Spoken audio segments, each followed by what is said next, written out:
Hello students, last lecture के अंदर हम लोग एक क्वेश्चन देख रहे थे इक्विलिब्रियम ऑफ ऑब्जेक्ट से रिलेटेड। ठीक है, तो अपना नेक्स्ट टॉपिक अपन देखते हैं और next topic is principle of movements.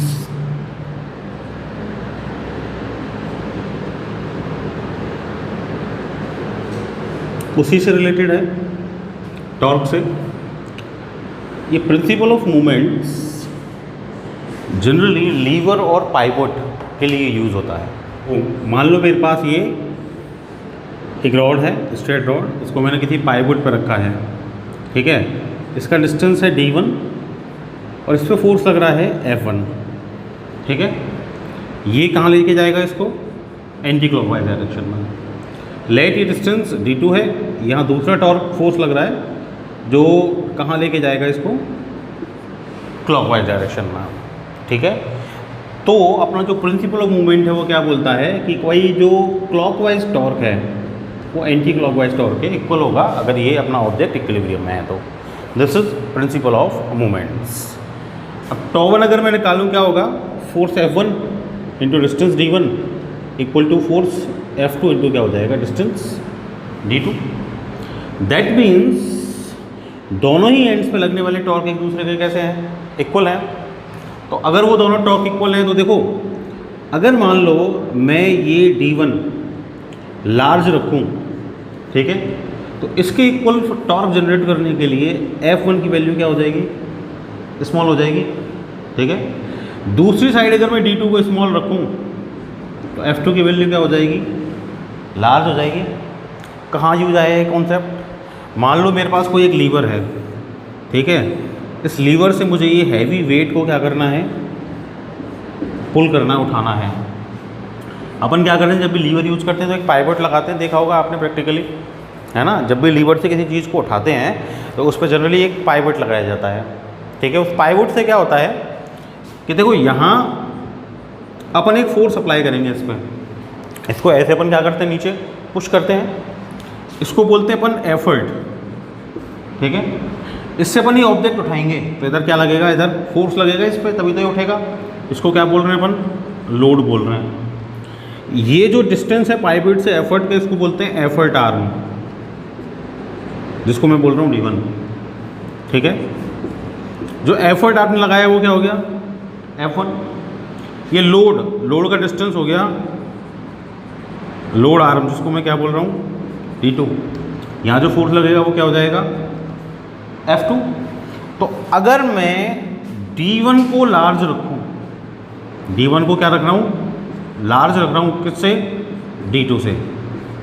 ठीक है, d1 is greater than d2, that means F1 will be less than F2। That means मैं उतना ही टॉर्क जनरेट कर सकता हूं इधर कम फोर्स लगा के।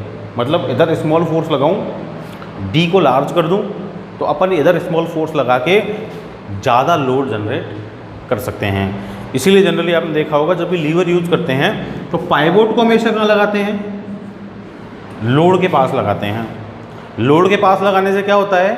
लोड के पास लगाने से एफर्ट आर्म बड़ी हो जाती है, जिससे आपको लेस एफर्ट यहाँ अप्लाई करना पड़ता है।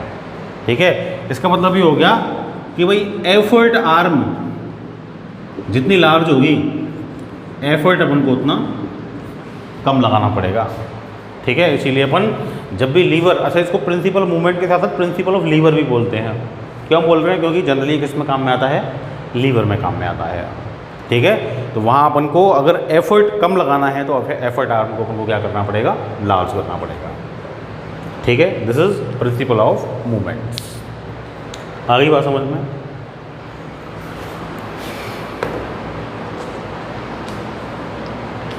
अपने नेक्स्ट टॉपिक की तरफ अपन चलते हैं चैप्टर के, which is movement of inertia.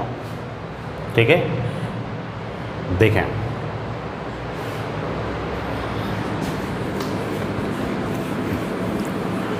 देखो मूवमेंट ऑफ इनर्शिया, इनर्शिया के बारे में अपन पहले पढ़ चुके हैं। मैंने उसमें मूवमेंट लगा दिया। अच्छा, जैसे एंगुलर मोमेंटम है ना, या movement of force which is torque. तो जब भी मूवमेंट लग गया मतलब अपन लीनियर क्वांटिटी को कहाँ ले गए? रोटेशन में ले गए। ठीक है, तो जब भी मैं मोमेंट ऑफ इनर्शिया की बात कर रहा हूँ तो पहले तो अपन इनर्शिया की बात कर लेते हैं। इनर्शिया क्या था? टेंडेंसी थी किसकी? ऑब्जेक्ट की। क्या करती थी? ये मोशन को, मतलब चेंज इन स्टेट को अपोज करती थी। मोशन वाले ऑब्जेक्ट को रेस्ट मारने से रोकती थी, रेस्ट वाले ऑब्जेक्ट को मोशन करने से रोकती थी। ऑब्जेक्ट अगर किसी स्पेसिफिक डायरेक्शन में जा रहा है तो उसको डायरेक्शन चेंज करने से रोकती थी। मतलब ये वो टेंडेंसी है जो क्या करती है? चेंज इन स्टेट को अपोज करती है। कौन? इनर्शिया। लेकिन कब? जब लीनियर मोशन होगा। मोमेंट ऑफ इनर्शिया उसी के इक्विवेलेंट क्वांटिटी है। कब? जब रोटेशनल मोशन होगा। मतलब जब भी अपन रोटेशनल मोशन करेंगे तो जो भी चेंज ऑफ स्टेट को अपोज करने वाली क्वांटिटी है, that quantity is called moment of inertia. मतलब मोमेंट ऑफ इनर्शिया रोटेशन के टाइम क्या करती है? चेंज इन स्टेट को अपोज करती है। So moment of inertia opposes the change in state. ठीक है भाई। कब करेगी? While rotational motion. अच्छा, वहाँ जो इनर्शिया होता था ना, इनर्शिया का कोई मेजरमेंट नहीं था, लेकिन इक्विवेलेंट मेजरमेंट कैसे करते थे अपन? मास के थ्रू। मास ग्रेटर मीन्स इनर्शिया ग्रेटर, मास स्मॉलर मीन्स इनर्शिया स्मॉलर। यहाँ इसकी मैथमेटिकल वैल्यू है, मेजरमेंट भी है। इनर्शिया आई से अपन रिप्रेजेंट करते हैं। It is equal to the product of mass and square of the distance between the particle and the rotational axis. जिस भी पार्टिकल के लिए मोमेंट ऑफ इनर्शिया निकाल रहे हैं उसका डिस्टेंस किससे? एक्सिस से, और उसका मास, उन दोनों का जो मल्टीपल है that is called moment of inertia. तो यूनिट भी निकल सकती है, मास की केजी इंटू मीटर स्क्वायर, और डायमेंशन वगैरह आप निकाल सकते हैं। ठीक है। अच्छा, ये जो मोमेंट ऑफ इनर्शिया है, मैं सिंगल पार्टिकल के लिए बात कर रहा हूँ, कोई भी एक पार्टिकल है। अगर मैं सिस्टम ऑफ पार्टिकल्स के लिए मोमेंट ऑफ इनर्शिया निकालूँ, अच्छा दोनों स्केलर क्वांटिटीज़ हैं। मोमेंट ऑफ इनर्शिया भी कैसी क्वांटिटी है? स्केलर क्वांटिटी है, वेक्टर क्वांटिटी नहीं है, पहली बात तो। ठीक है। अगर मैं सिस्टम ऑफ पार्टिकल्स के लिए, एक एन पार्टिकल वाले सिस्टम के लिए मोमेंट ऑफ इनर्शिया निकालना चाहूँ, निकाल सकता हूँ। देखें कैसे निकालेंगे। नेक्स्ट टॉपिक अपना देखते हैं, moment of inertia for a system of particles. क्या होगा देखो, लेट मेरे पास क्या है कि एक ये ऑब्जेक्ट है। ठीक है। अब ये ऑब्जेक्ट जो है ये इसकी एक्सिस है, और इस एक्सिस के अराउंड ये क्या कर रहा है? रोटेट कर रहा है किसी वेलोसिटी से। ठीक है। अच्छा, ओमेगा तो कांस्टेंट रहती है। मैंने पहले भी डिस्कस किया था अपन ने कि कोई भी एक रोटेशनल मोशन करने वाला ऑब्जेक्ट होता है, उस ऑब्जेक्ट के अंदर जो एंगुलर क्वांटिटीज़ हैं, एंगुलर मोशन के टाइम एंगुलर क्वांटिटीज़ कैसी रहती हैं? कांस्टेंट, अल्फा, ओमेगा, ये। ठीक है। लेकिन वेलोसिटी, लीनियर एक्सेलरेशन या क्या होते हैं, हर एक पार्टिकल के लिए डिफरेंट होते हैं। ऐसा अपन ने वहाँ पढ़ा था। तो लाइट ये किसी वेलोसिटी ओमेगा से मूव कर रहा है। इसके अंदर क्या है? ये बहुत सारे पार्टिकल्स हैं। ये फर्स्ट पार्टिकल है m1, ये सेकंड पार्टिकल है m2, ये थर्ड पार्टिकल है m3, ये इधर फोर्थ पार्टिकल है m4, और इसी तरह ये nth पार्टिकल है mn। ठीक है। ये इसका डिस्टेंस एक्सिस से r1, इसका डिस्टेंस r2, इसका डिस्टेंस r3, इसका डिस्टेंस r4, इसका डिस्टेंस है लेट rn। ठीक है। तो अगर मैं इंडिविजुअल पार्टिकल के लिए निकालूँ तो वो तो फॉर्मूला मुझे पता है, mr²। ठीक है। तो mi फॉर फर्स्ट पार्टिकल। ठीक है। मैं क्या कर रहा हूँ, मैंने कंसिडर कर लिया है क्या? एक ऑब्जेक्ट जिसके अंदर m1, m2, m3, mn तक मासेस हैं, जिनकी डिस्टेंस कितने हैं एक्सिस से? r1, r2, r3 और rn तक डिस्टेंस है। ठीक है। तो moment of inertia of particle 1 m1 क्या हो जाएगा भाई? I1 equal to mr1²। ऐसे सेकंड का निकालूँ तो mi ऑफ पार्टिकल m2 क्या हो जाएगा? mr2²। ठीक है। इसी तरह अगर मैं मोमेंट ऑफ इनर्शिया निकालूँ nth पार्टिकल के लिए,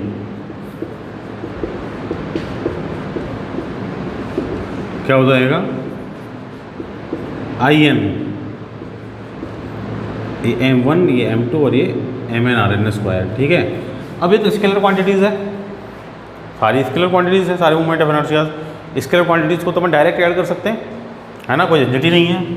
so total moment of inertia, net moment of inertia क्या हो जाएगा,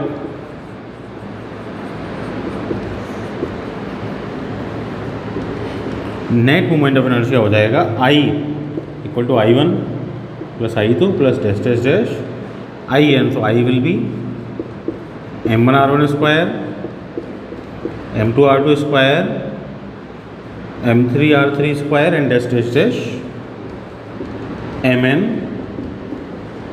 स्क्वायर, है ना। तो देखो क्या हो रहा है, रिपीटेशन हो रहा है। M और R तो वही है, MR स्क्वायर, तो समेशन की फॉर्म में लिख देता हूँ, ठीक है। ऐड हो रहे हैं सब MR स्क्वायर। ये कहाँ से कहाँ तक हो रहे हैं, I इक्वल टू 1 से लेके और I इक्वल टू n तक वेरी कर रहे हैं, 1 1 2 2 3 3 n तक, ठीक है। So moment of inertia of system of particles will be summation of I equal to 1 to n MI/RI square, ठीक है। अच्छा, ये जो फॉर्मूला निकाला है मैंने, इसमें मुझे हर एक पार्टिकल सेपरेट दिख रहा है, हर एक पार्टिकल का डिस्टेंस सेपरेट दिख रहा है, जिसका मतलब ये जो बॉडी है कैसी बॉडी है, डिस्क्रीट बॉडी है, डिस्क्रीट सिस्टम ऑफ पार्टिकल्स है, ठीक है, जिसके अंदर मेरे को हर एक पार्टिकल सेपरेट सेपरेट नज़र आ रहा है। लेकिन मान लो कॉन्टिन्यूस बॉडी हो,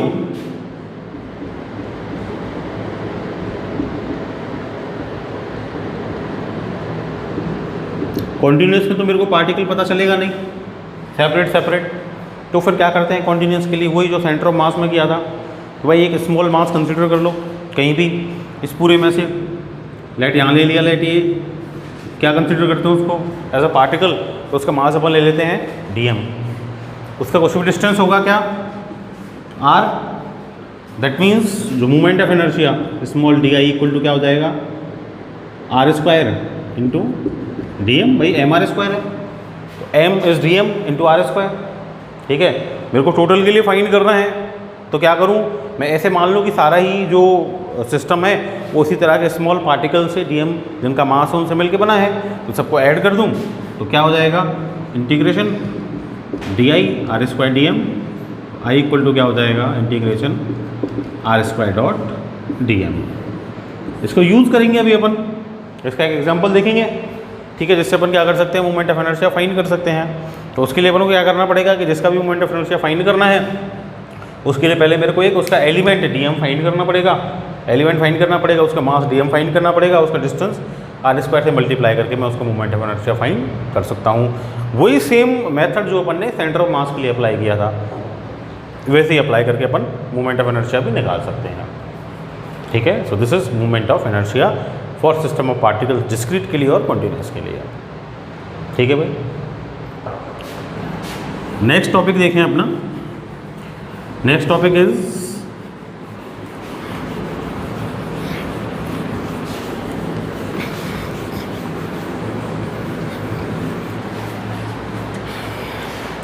रेडियस ऑफ गायरेशन।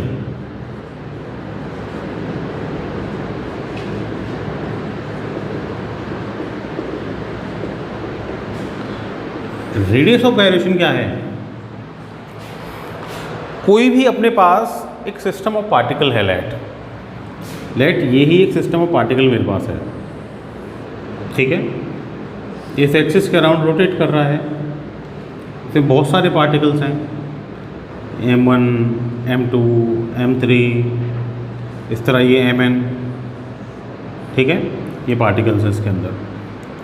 अब ये पार्टिकल्स हैं तो क्या होगा कि अगर मान लो मैं मुझे इसका total moment of inertia find करना है, तो मैं क्या करूँगा कि भाई I equal to m1r1 square plus m2r2 square plus dash dash dash mnrn square, ये करूँगा, ठीक है। This will be the total moment of inertia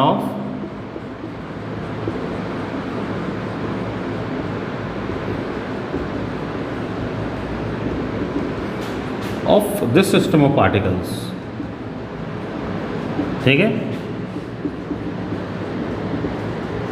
अच्छा, रेडियस ऑफ गायरेशन क्या है फिर इसमें। अब ये जो सारे मासेस है ना, अपन जानते हैं कि इनका एक अपन सेंट्रलाइज पॉइंट लेते हैं, जिसको क्या बोलते हैं अपन, सेंटर ऑफ मास बोलते हैं, ठीक है। तो वो एक कोई पॉइंट अपन इसके अंदर लें, जिस पे कंप्लीट पार्टिकल्स का मास अपन कंसंट्रेट लेट करें, इमेजिन करें, ठीक है, और उस पार्टिकल लेट, वो पार्टिकल यहाँ है जिसका मास m1 + m2 + m3 capital M है, ठीक है, वो क्या हो गया, उसका सेंटर ऑफ मास हो गया।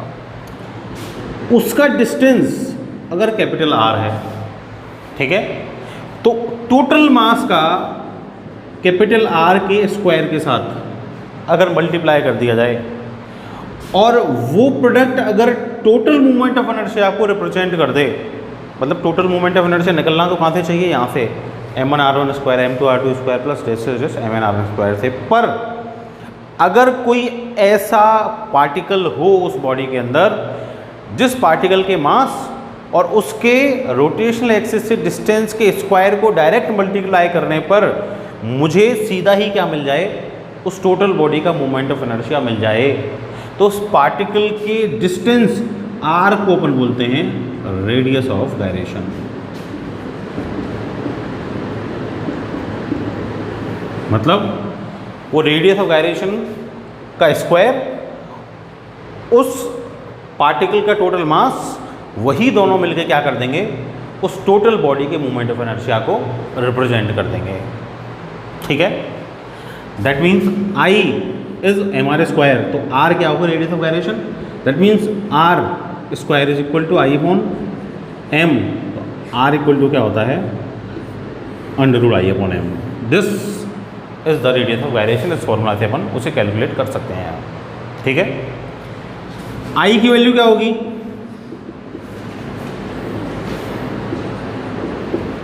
m1r1² m2r2² plus dash mn_r_n² upon total mass m1 plus m2 plus m3 dash mn, ये हो जाएगा। अब मान लो सारे पार्टिकल सेम हो तो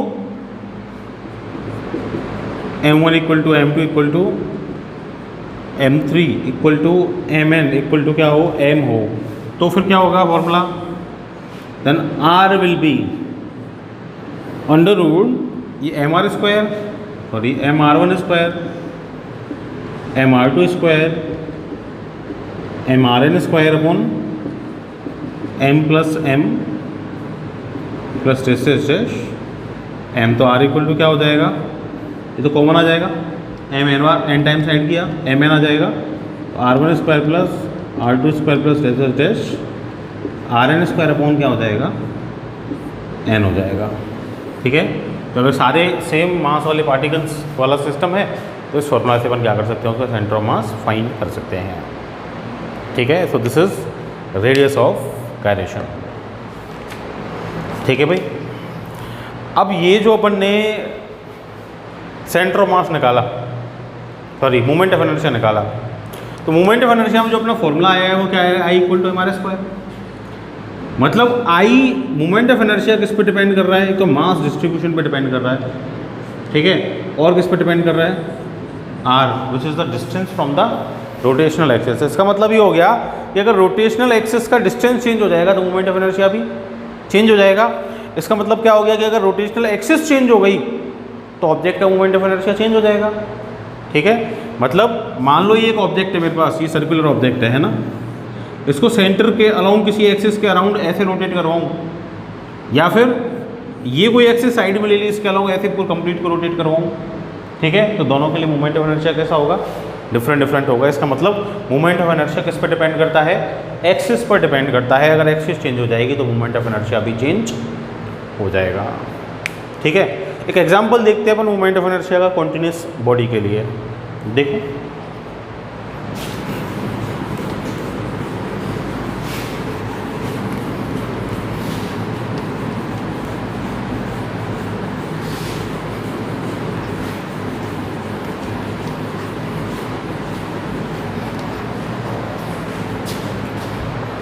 एक moment of inertia upon find करते हैं एक रिंग के लिए, ठीक है।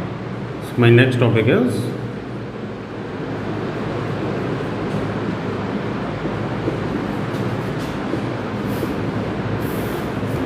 अच्छा, अभी तो अपन एक ही एक्सिस के अलोंग फाइंड करेंगे, ठीक है, जो उसके सेंटर से जा रही है उस एक्सिस के अलोंग, ठीक है, जहाँ उसका रोटेशन हो रहा है।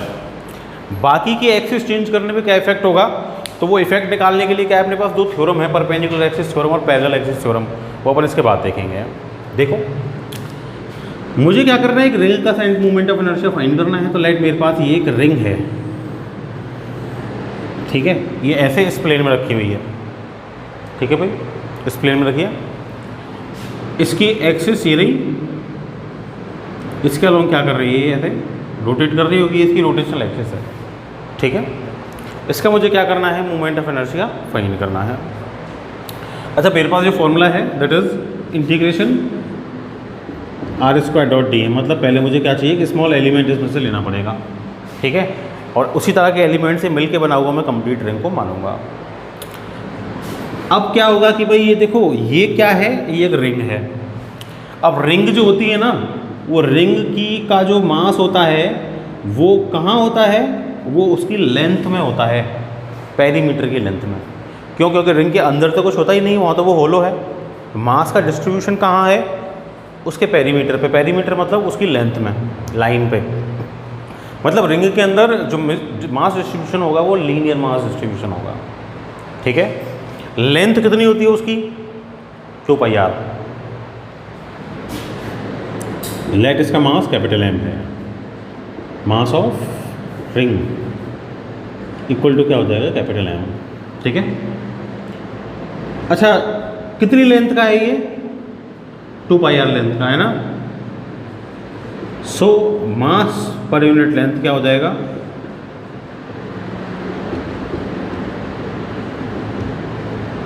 क्या हो जाएगा, m अपॉन टोटल लेंथ कितनी है, इसकी रेडियस लेट हो गई कितनी, स्मॉल आर लेट कर लेता हूँ, तो capital M upon 2 pi r, ठीक है भाई। अब क्या हुआ कि लेट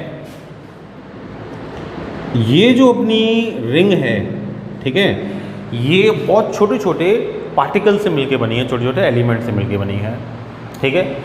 उन्हीं एलिमेंट्स में से एक एलिमेंट मेरे पास ये है dx, ठीक है, ये dx एलिमेंट मैंने लेट कर लिया। अभी जो dx एलिमेंट है ना, लेट इसी तरह के स्मॉल स्मॉल dx एलिमेंट से मिलके मैंने ये रिंग बनाई है, तो ये dx element will be treated as particle, ठीक है, और इसका जो मास होगा वही क्या होगा, dm होगा। यूनिट का मास कितना है, 2 pi r. So mass of dx element क्या हो जाएगा भाई,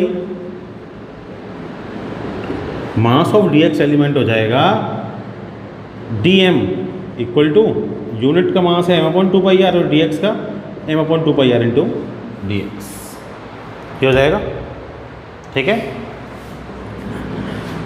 अब ये मेरे पास तो dm आ गया, dx का डिस्टेंस कितना है सेंटर से, वही रेडियस के इक्वल है, ठीक है, तो रेडियस के इक्वल है। सो di dx का मोमेंट ऑफ इनर्शिया क्या हो जाएगा, r square dot d m, क्या हो जाएगा भाई, ये आर स्क्वायर डी एम की वैल्यू m/2 पाई आर और डॉट में क्या आ जाएगा dx, ठीक है। तो क्या हो गया भाई, ये तो di equal to m r और अपॉन में क्या हो जाएगा 2 पाई और में क्या हो जाएगा ये साथ में dx, ये हो जाएगा, ठीक है। अच्छा ये जो di है ये dx के लिए आया है। अब इस तरह के dx एलिमेंट है कहाँ से कहाँ तक, ये टोटल पेरीमीटर पे है ये सारे dx एलिमेंट और रिंग को बना लें।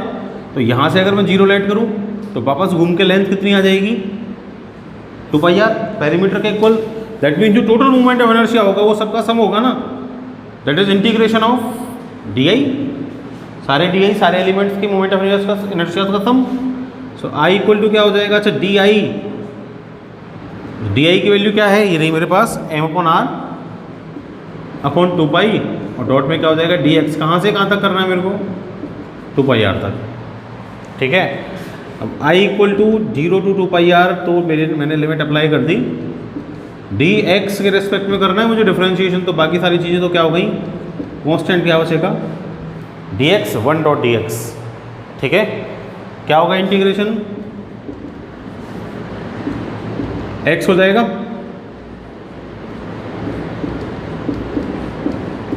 0 से लिमिट 2 पाई आर हो गई, लिमिट पुट कर दो m r upon 2 pi r minus 0। I equal to क्या आ जाएगा, m r upon 2 pi into क्या आ गया 2 पाई आर। तो आई इक्वल टू क्या हो जाएगा भाई, एम आर स्क्वायर। ठीक है, तो ये मेरी क्या आ गई, मूवमेंट ऑफ इनर्शिया आ गया किसका, रिंग का।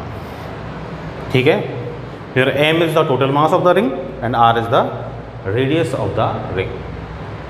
तो इस तरह अपन क्या कर सकते हैं, कॉन्टिन्यूस बॉडीज के लिए सेंटर ऑफ मास फाइंड कर सकते हैं। अब इसमें क्या होगा, ये रोटेशनल एक्सिस मैंने कैसे लेट किए कि भाई अपनी ये रिंग है, ये एक्सिस ऐसे है।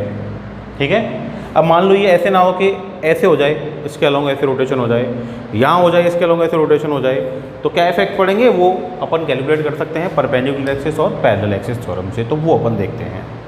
देखो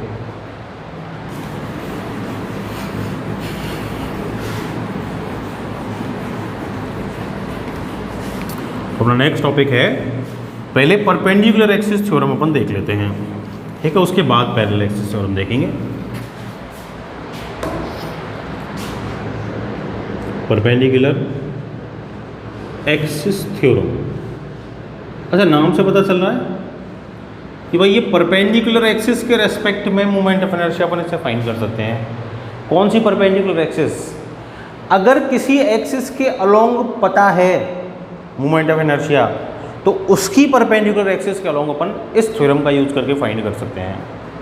ठीक है, मतलब ये एक्सिस के अलोंग पता है, इसके परपेंडिकुलर एक्सिस कहाँ हो जाएगी, ये। ठीक है, तो इसके अलोंग अपन पता कर सकते हैं इस थ्योरम का यूज करके। क्या कहती है ये थ्योरम, कि लाइट मेरे पास ये एक लेमिना है। अच्छा पहली बात तो ये लेमिना उसके लिए है ना, ये मेरे पास कोई लेमिना है, कैसे रखी हुई है, ऐसे रखी हुई है। ये यहाँ इसकी हो गई एक्स एक्सिस, ठीक है, और लाइट इधर हो गई इसकी वाई एक्सिस। ठीक है, ऐसे ये एक्स एक्सिस और ये इधर ये हो गई वाई एक्सिस।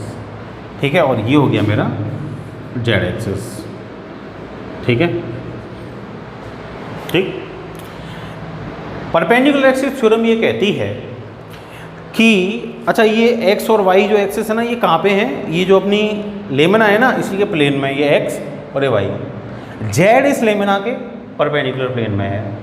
ठीक है, तो परपेंडिकुलर एक्सिस थ्योरम ये कहती है कि अगर किसी लेमिना के प्लेन में एक्सिस के अलोंग मूवमेंट ऑफ इनर्शिया आपको पता है, मतलब एक्स के रेस्पेक्ट में पता है और वाई के रेस्पेक्ट में पता है, तो लेमिना के परपेंडिकुलर प्लेन में जो एक्सिस है ना, कौन सी, जेड, उसके रेस्पेक्ट में मूवमेंट ऑफ इनर्शिया प्लेन में जो एक्सिस हैं उनके मूवमेंट ऑफ इनर्शिया के सम के इक्वल होगा। This is perpendicular axis theorem, कि अगर आपको किसी लेमिना के प्लेन में एक्सिस जो हैं उनके अलोंग मूवमेंट ऑफ इनर्शिया पता हो, आपको परपेंडिकुलर प्लेन में एक्सिस के along movement of inertia find करना हो, तो वो किसके इक्वल होगा, प्लेन वाली एक्सिस के मूवमेंट ऑफ इनर्शिया के सम के इक्वल होगा। ठीक है, प्रूव कर सकते हैं इसको। देखो कैसे करेंगे। लाइट यहाँ कोई, अच्छा इसमें बहुत सारे पार्टिकल हैं, लाइट है ना, n पार्टिकल हैं, उन्हीं में से एक ith कोई भी एक पार्टिकल है, यहाँ है वो पार्टिकल, ठीक है, जिसका मास है mi। ठीक, उसका जो डिस्टेंस है वो y एक्सिस से कितना है, लेट xi। ठीक है, और लेट उसका x एक्सिस से जो डिस्टेंस है वो है yi, और z से जो डिस्टेंस है वो ऐसे ये है ri। ठीक है भाई, ये इसी प्लेन में है ऐसे। ठीक है, इसी प्लेन में है, सामने यहाँ कोई पॉइंट है, इससे y हो गया, इससे x डिस्टेंस हो गया, और ये इधर से z एक्सिस से क्या हो गया, इसका r डिस्टेंस हो गया। अगर मैं ix फाइंड करूँ मोमेंट ऑफ इनर्शिया